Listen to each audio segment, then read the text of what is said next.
না নাই? দুইজন ঝগড়া করে মিলায় দেন, আপনার মর্যাদা বাড়িয়ে দিবে কে? আগুন ধরলে আপনারা কি দিয়া নিবান? অনেকে ওটার মধ্যে তেল ঢালে, আছে না নাই? আর একটু জ্বলুক, আর একটু লাগুক, ভালোই লাগে, আছে না নাই?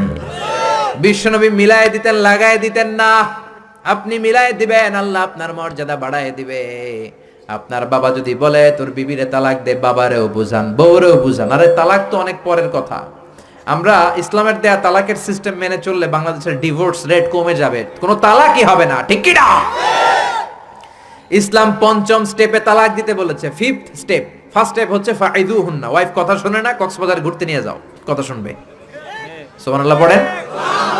কথা শুনে না, যমুনা ফিউচার পার্কে নিয়ে যাবা, বসুন্ধরা শপিং কমপ্লেক্স থেকে দামি শাড়ি কিনে দেবা, আউটিং এ যাবা, হ্যাং আউট করবা, কথা শুনবে, ঠিক কি না? বিশ্বনবী বললেন রিফকাম বিল কাওয়ারির, নারীদের মন নরম, তাদের সাথে নরম ভাবে কথা বলতে হবে, গরম হইলেই ঝামেলা, ঠিক কি না?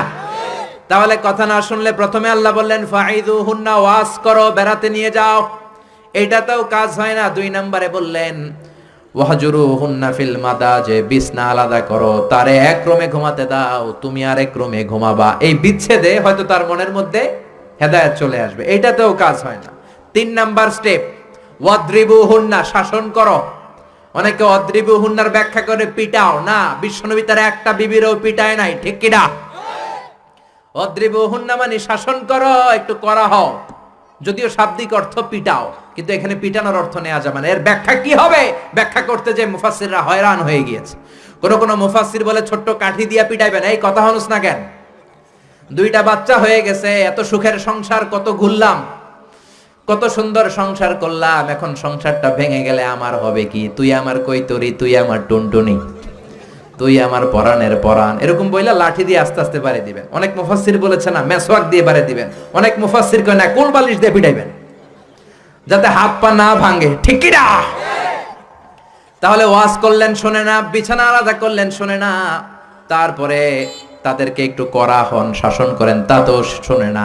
তারপরে কোরআন বলল ফাবাআসু হাকামাম মিন আহলিহি হাকামাম মিন আহলিহা, শ্বশুর পক্ষের লোকেরা, ওই পক্ষের লোকেরা, মুরব্বীরা বসে মিলমিশ করে দেওয়ার চেষ্টা করবে, তাতেও শোনে না। 4টা শেষ, এরপরে 5ম নাম্বারে তালাক, তাও একবারে 3 তালাক দেওয়া যাবে না। তালাক 2 ধরনের, তালাক সুন্নি, তালাক বিদঈ। একটা হচ্ছে সুন্নতি তালাক, আর একটা হচ্ছে বেদাতি তালাক। বেদাত তালাক মানে রাগের মাথায় একসাথে 3 তালাক, 22 তালাক, এগুলো আছে না নাই? না, এগুলো করা যাবে না। তালাক সুন্নি হচ্ছে আপনার বউয়ের যখন পিরিয়ড হয় না, আপনার বউ ক্লিন পরিচ্ছন্ন, তখন 1 তালাক দিবেন। কারণ ওই তালাক দেওয়ার পরেও তার প্রতি ভালোবাসা জাগলে আবার মেলামেশার সুযোগ আছে না নাই? 1 মাস সুযোগ আছে, ফিরে আনতে পারবেন, কথা শুনে না। 2য় মাসে আবার আরেকটা তালাক দিবেন, আরো 1 মাস সুযোগ, কয় মাস? তারপরে 3য় মাসে যখন আরেক তালাক দিয়ে দিলেন, আত-তালাকাল বাঈন আল বাইনুনা, কমপ্লিট ডিভোর্স, আর এই বউয়ের কাছে যাওয়া যাবে। এই সিস্টেম একটার পর একটা যদি আপনি মানেন, তালাক হবে, কথা কোন? আরে প্রথম ধাক্কায় কক্সবাজারে গেলেই তো আবার শান্তির সংসার শুরু হয়ে যাবে, ঠিক কি না? এজন্য ধাপে ধাপে, ওমরে ফারুকের জামানায় এক লোক তার স্ত্রীকে 100 তালাক দিছে। বউ এসে বিচার দিছে, আমার জামাই আমার 100 তালাক দিছে। 100 তালাক দিছে, নিয়ে আসো তোমার হাজবেন্ডরে। নিয়ে আসা হলো, কিরে কয় তালাক দিছস? কয় 100। কি লেগে দিছস? দিবি 3টা। দিছস 100টা, কারণ কি? কয় মেজাজ গরম আছিল।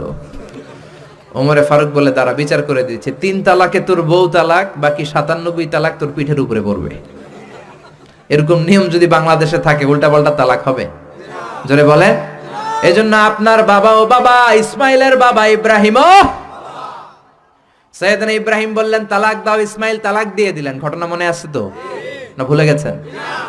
তালাক দিয়ে দিলেন, নতুন বিয়ে করলেন। 3 বছর পর আবার সাইয়েদনা ইব্রাহিম দেখা করতে আসলেন। আজকেও সাইয়েদনা ইসমাইল বাড়িতে নাই, বনে গিয়েছে শিকার করার জন্য। আজকেও সাইয়েদনা ইব্রাহিম এসে সালাম দিল, আসসালামু আলাইকুম। আজকে জাদুমাখা কণ্ঠে, মধুমাখা কণ্ঠে, সুরেলা কণ্ঠে একটা মেয়ে উত্তর দিল, ওয়া আলাইকুমুস সালাম। জিজ্ঞেস করলো কাইফা হালুকি ইয়া উম্মি, মা কেমন আছো? মেয়ে কয় আলহামদুলিল্লাহ আলা কুল্লি হাল, সব সময় আমরা ভালো আছি। সুবহানাল্লাহ কইবেন না? দিনকাল কেমন যায়? কয় খুব ভালো। খাবার দাবার? কয় খুব ভালো। আপনি কে? আমার চিনবা না? মেয়ে বলে আপনারে আমি চিনতে চাই। এই মরুভূমিতে কেউ কোনোদিন আমাদের খবর নেয় না। কে আপনি মুরব্বী বাজান, দয়ালু মানুষ, আমাদের খোঁজ খবর নেয়ার জন্য এসেছেন? বাইরে রোদ্রের মধ্যে দাঁড়িয়ে আছেন কেন? ভিতরে আসেন। সাইয়েদনা ইব্রাহিম ঢুকতে চায় না, মেয়েটা জোরাজুরি শুরু করেছে। জোর করে ঘরে ঢুকালো, শরবত বানিয়ে খাওয়ালো, রুটি বানিয়ে খাওয়ালো, খেজুর বানিয়ে খাওয়ালো, ছাগল পালতো ছাগলের দুধ খাওয়ালো। সাইয়েদনা ইব্রাহিম এই আপ্যায়ন দেখে চোখের পানি ছেড়ে মেয়েটার জন্য দোয়া করে দিল। ও মেয়ে, এইটাও মাইয়া, আগেরটাও। আহা, সাইয়েদনা ইব্রাহিম দোয়া করে দিল আর বললে, ইদা জাআ যাওজুকি মিনাল গাবা, তোমার স্বামী যখন বন থেকে ফিরে আসবে, ফাকরাই আলাইহিস সালাম, স্বামীর একটা সালাম দিবা। ওয়া মুরিহি আন ইউসবিতা আতাবাতা বাবিহি, আর বলবা ঘরের দরজার নতুন চৌকাঠ যেন জীবনেও না পাল্টায়। সাইয়েদনা ইসমাইল ফিরলেন। ওয়াইফ বলতেছে, নুরানি চেহারার এক আল্লাহর অলির মতো লোক আসছিল, মুরব্বি টাইপের।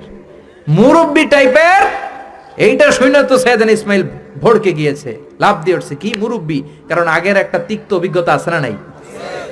চিৎকার দিয়ে বলে, তাড়াতাড়ি বল, কেমন আচরণ করেছিলি বল। বিবি বলে, আপনি ভয় পাবেন না, অনেক ভালো আচরণ করেছি, আপ্যায়ন করেছি। উনিও আমার মাথায় হাত বুলিয়ে দোয়া করেছেন, আপনারে সালাম দিয়েছেন, আর বলেছেন ঘরের দরজার নতুন চৌকাঠটা যেন জীবনেও আপনি না পাল্টান। আদরের চোটে বিবিকে জড়িয়ে ধরলেন, বললেন, ও বিবি, তুই তো পরীক্ষায় গোল্ডেন এ প্লাস। কি পাইছস? গোল্ডেন। নুরানি চেহারার যে লোকটা এসেছিল সাধারণ কোনো লোক নয়, তোমার শ্বশুর, আমার বাবা ইব্রাহিম খলিল। আমার বাবা চৌকাঠ বলতে তোকে বুঝিয়েছে আর বোঝাতে চেয়েছে, এই যে তোরে আমি বিয়ে করেছি, জীবনেও যেন তোরে তালাক না দেই। তোর হাতটা যে দুনিয়াতে আমি ধরেছি, তোর হাত ধরেই যেন দুজনে জান্নাতে ঢুকে যায়।